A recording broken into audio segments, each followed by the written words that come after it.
The Kenya government has made some breakthroughs in achieving gender equality and empowerment of women. The government, in partnership with development partners, has implemented programs designed to uplift the economic standards of women.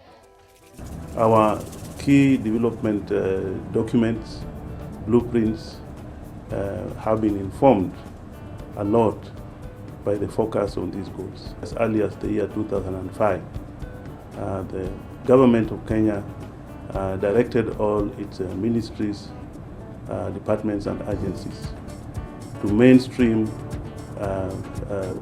MDG goals in their sectoral planning for development, sectoral documents for planning for development at the sector level. This has ensured that MDGs have been mainstreamed in all our national development blueprints. The passage of a new constitution in 2010, ushering in a progressive human rights charter, opened up opportunities for women and girls hitherto considered unattainable. The policies that anchor the government's programs is based on the Constitution. The Constitution of Kenya provides for the empowerment of women and the equality of women as well. It also provides for affirmative action. This is also further supported by our national blueprint, which is the Vision 2030. And in that document, the implementation plan, which we call the medium-term plan, has actually specifically picked up the issue of gender empowerment and gender equality and women issues and girls issues into the programs that have been defined in the MTP. In addition to that, we have national gender and development policy, and that policy seeks to not just provide a framework for the empowerment of women and providing for an equality framework for women, but also seeks to provide for equal opportunities for women in economic spheres, in government, in private and public sector as well. The constitutional provision for affirmative action, which requires at least 1/3 representation of either gender, has ensured representation of women in decision-making levels. The government has ensured that we have at least 30% of women in very high-profile positions. 30% of the cabinet is women, 30% of principal secretaries are women, and that was to send a message that they are very committed to the issue of affirmative action and ensuring that we're providing a place for women in policy making in government. Representation in the National Assembly has moved from 9% before 2013 to the current 25%. Provision has been made for all government appointments and promotions to include at least 30% women. With regard to empowerment, there have been very deliberate efforts in terms of the initiatives that the Jubilee government has prioritized. One which is very unique to this country and hasn't been implemented anywhere else in the world is a 30% provision for women and youth. This means that for the 600 billion shillings the Kenyan government spends in procurement, 30% of that is put aside to be given to, with regard to contracts to women and youth. In addition to that, government has other initiatives. One again, which is very unique in this year, is a 6 billion fund, which goes again to women and to youth to provide small loans, and this is for small entrepreneurs. Over $30 million has already been disbursed to individual women businesses and women groups, with $70 million more awaiting disbursement. With the majority of Kenyans residing in rural areas and depending on agriculture for sustenance, various programs have been under implementation to eradicate hunger and poverty. Established in 2005, Njaa Marufuku program was designed to boost food security and has benefited over 46,000 female farmers and scores of boarding schools through grants and establishment of agricultural youth clubs. The program promotes homegrown food production projects in boarding schools. It brings together men and women in community farmer groups to implement income generation projects in agroforestry, poultry farming and dairy farming for purposes of food security. The National Accelerated Agricultural Inputs Access Project and the Kenya Agricultural Productivity and Agribusiness Program have ensured women are integrated into agricultural production and agribusiness. The programs implement a 30% gender equality clause that ensures women involvement in all programs. These programs have gone a long way in providing income for women in the rural areas, as well as placing food on the table in many homes. Exploiting locally available resources, some projects have been facilitated with government grants to advance into cottage industries, providing rare employment opportunities to rural women. Tulipewa pesa na serikali na World Bank, lakini through CAP grant ya 1.2 million. Kwanza tulinunua mashini, milling machine, tukanunua motorized chipper, tukanunua accessories zote, na tusaidia sana. Tunasaga, tunauza, tunapata pesa. Mwaka jana tulipea watu dividend farmers wana kikundi. Mwaka huu hata sasa next week tuko na AGM, tutawapea dividend. In ensuring that universal basic education goal is achieved in Kenya, gender parity has been realized. In many regions, the girl child that previously lagged behind in school attendance and retention has surpassed the boy child. This achievement is a result of an ambitious and bold policy of free and compulsory basic education introduced in 2003. When free primary education was declared, 1 million children just came in 2003, and now we have 8.9 million children in public primary schools. You know, children who are like maybe 40 children in a class, they rose up to 80 or 100.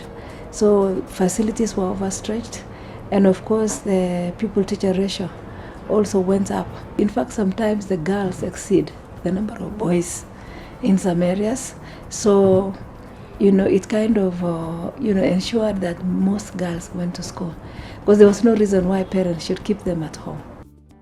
At secondary school, there is near gender parity, with 86 girls for every 100 boys in school. This has been achieved with determined effort by government, communities and development partners working relentlessly to keep the girl child in school. The school feeding program that is implemented in the needy communities has ensured that children get a meal every day. Over 1.2 million children in the arid and semi-arid areas are fed under the school feeding program funded by the government and the World Food Programme. This has led to high student retention in schools. With the participation of communities, low-cost boarding schools have also been established, especially in the arid and nomadic communities. The facilities have kept the girls safe from cultural practices such as female circumcision and early childhood marriages. Nilipokuwa nyumbani sikuwa napata nafasi ya kusoma kwa sababu nilikuwa na kazi nyingi. Nashika mtoto, nakaa sana muda sana nisiendi shuleni. Tena ninapewa kazi nyingi nyumbani, nioshe vyombo na nioshe nguo na nipeleke punda kwa maji. Nilipokuja kwa boarding sijapata tena hiyo shida ya kunirudisha nyuma. Esabu kole ngora nara ranje bai nikiti yo ntoiwo ngotete osabukin irugo rubayenne engasoma. Rege bekatala yo nikipikin toyie. Neaku isidai engasoma engarai pookin inoito nywa nikireto kyangai. Providing free sanitary towels for girls in school is a program that has boosted school attendance and retention by girls. Lack of these vital gadgets left girls improvising crudely or skipping class for days. The service has received support from the highest offices in the country. We are so happy about the pads that we have been given, and I would like to thank the government of Kenya because it has helped us after 1 year. They used to bring for us about 9 of them with the panties, and we are so happy about it. No girls that miss nowadays at school. They all come at school because they don't have that challenge. In primary school, you actually have more girls than boys in schools, in primary school. In secondary school, also near parity because it's at 0.9%, 0.9 GPI. And then if you go to the tertiary and college, we also at above 0.9. So I think the country is making significant progress.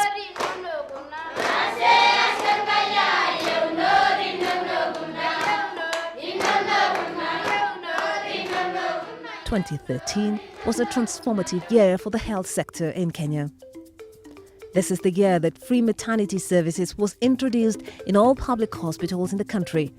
The free service has acted as a booster to women's health as more women are now able to access maternal medical care, with some counties recording between 10 and 50% increase in skilled deliveries. Kwa nimetumwa huku nikuje nifanyiwe elective cesarean na nilikuja na nikafanyiwa. Wamenifanyia services mzuri na hawajanichaji anything, na nafurahia sana sababu kulingana na vile nilitoka theater nikiwa nakaa na sasa hivi vile nasikia tofauti sana sababu wamejaribu kunipea madawa mingi za kumaliza uchungu. Sasa nasikia nikiwa hata niko strong. With more women delivering in hospitals due to affordability and friendly services, immunization coverage of children has increased considerably. Increased immunization coverage has led to reduction in maternal and under 5 mortality rates. The government has been carrying out special health promotion programs targeting women with special medical needs.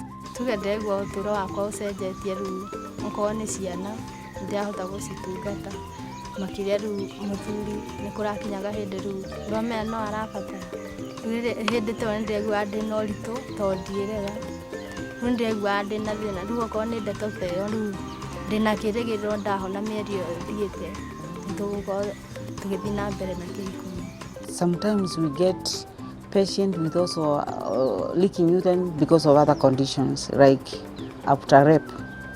Women are raped and they are left with the fallen bodies inside, and they start leaking urine. Still we repair them. The other type of patient also get leakage of urine, maybe after cancer of cervix. They also get leakage. And we have also trauma. Trauma is when you are injured. We have operated so many, restored their dignity. They are very happy. Kenya remains committed to the advancement of gender equality as well as empowerment of women in the country. We have made tremendous effort and we have made some significant gains. What we need to do is safeguard the gains that we have made and make a lot more effort to ensure that we achieve the minimum targets that we have set for ourselves and surpass them. Kenya is calling for a standalone goal on gender equality and empowerment of women and the mainstreaming of gender in all the other goals. My government is indeed fully committed to deliver on its promise to the women of Kenya. I look forward to working with you to build strong families and communities in which the women and men of this great nation can realize their full potential and find meaning in their lives. God bless you all. We will continue to work hand in hand. We may not be there yet, but I can promise you that we have started the journey and it's not traffic.